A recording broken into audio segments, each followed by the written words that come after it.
December 1999. It's a blazing hot day at the Adelaide Oval, and India are in a spot of bother. It's the third day of the first test between India and Australia.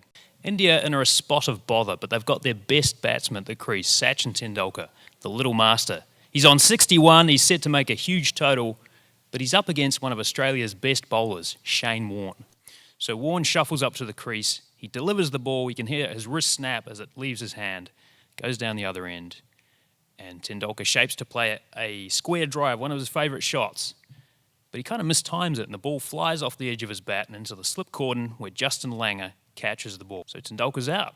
I know what you're thinking. You're probably thinking, how did he do it? How did Shane Warne get Tendulkar out? Did he bowl a googly? Was it a flipper? Maybe it was an off-cutter or a leg break. Well, look, maybe at this point you're thinking, I have no idea what any of this stuff means. That's okay, you're not alone. Lots of Americans agree, what is cricket and why should I care? But at least now you know how I feel when somebody tries to explain the NFL. A test cricket match can take 5 days to play with no result at the end. Imagine 5 Super Bowl Sundays stacked end on end and nobody gets to go to Disney World at the end of it. Maybe this will help. This is a bird's eye view of a cricket ground. You have the pitch in the middle, you've got a bowler at one end, he's trying to get the batter out, the batter is down the other end, he's defending his stumps. You've got the slips behind him, you've got the covers, you've got square leg, backward square leg, short leg. The batter can hit the ball over the boundary for 6 runs. So cricket is kind of like baseball. It's a summer sport. You play with a bat. It's made of willow in the case of cricket, hickory in the case of a baseball bat.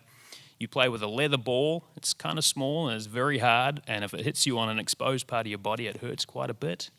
It's pretty similar to baseball. Pretty easy to grasp, right?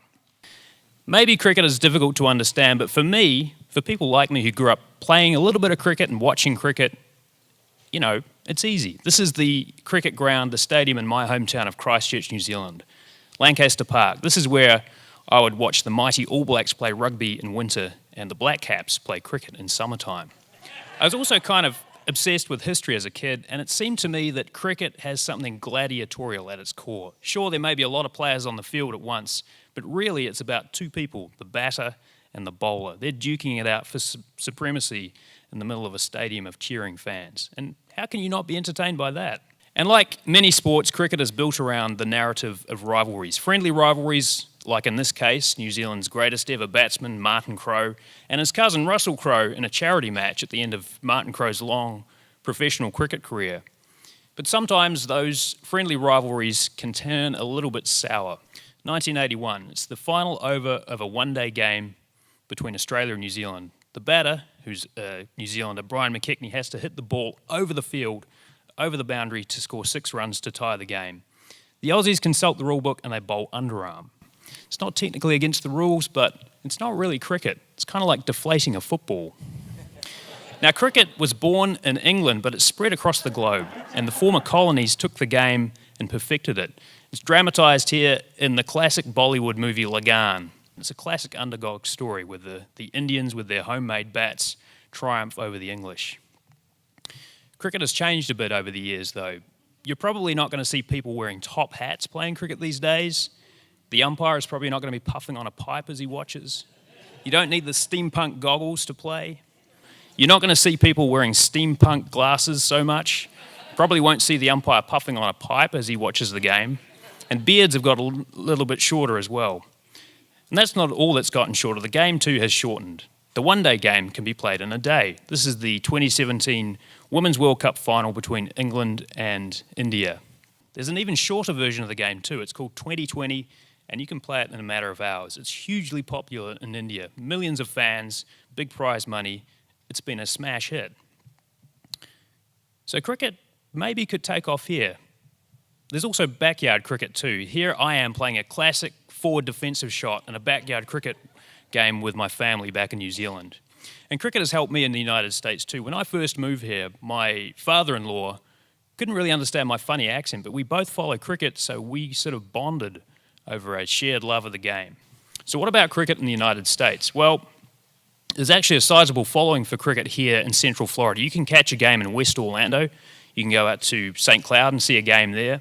There's even talk of a professional 2020 league. This is a story I reported for Radio New Zealand way back in 2012. 7 years later, we're still waiting for that professional league, but hey, good things take time. And then there's beach cricket, of course, too. Think about it. Florida is the best place, the ideal place for beach cricket. We've got like 660 miles of beaches.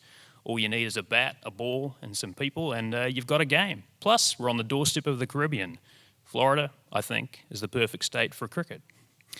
The other thing is that cricket has actually been here a lot longer than baseball. Baseball may be the summer sport, sure, but cricket was being played here before the United States was even the United States. There's even a story about Abraham Lincoln going to watch a game of cricket between Milwaukee and Chicago way back in 1848. So I think it's time for cricket to make a revival in the United States. It's the perfect game for hipsters. Cricket could be the new bocce or shuffleboard. This may be the Australian team touring the United States way back in 1880, but look at those faces and tell me none of those people would be out of place on the streets of modern-day Brooklyn. On the other hand, maybe 2020, the shortest form of the game, is the perfect kind of cricket for the United States. You can play it in a matter of hours. It's got big prize money, colourful costumes. It's played under lights. And Cricket USA rather, says there's 20 million cricket fans in the US, so there's a vast wealth of untapped potential. And 2020 has the glitz and the glamour, the high scores, and you can play the game in a couple of hours. It's perfect for the US. It could really take off. Myself, though, I would like to see the long form of the game take root here. Test match cricket, where you can spend a couple of afternoons in a summer lazing away on the embankment. What could be a more perfect way to spend your afternoon?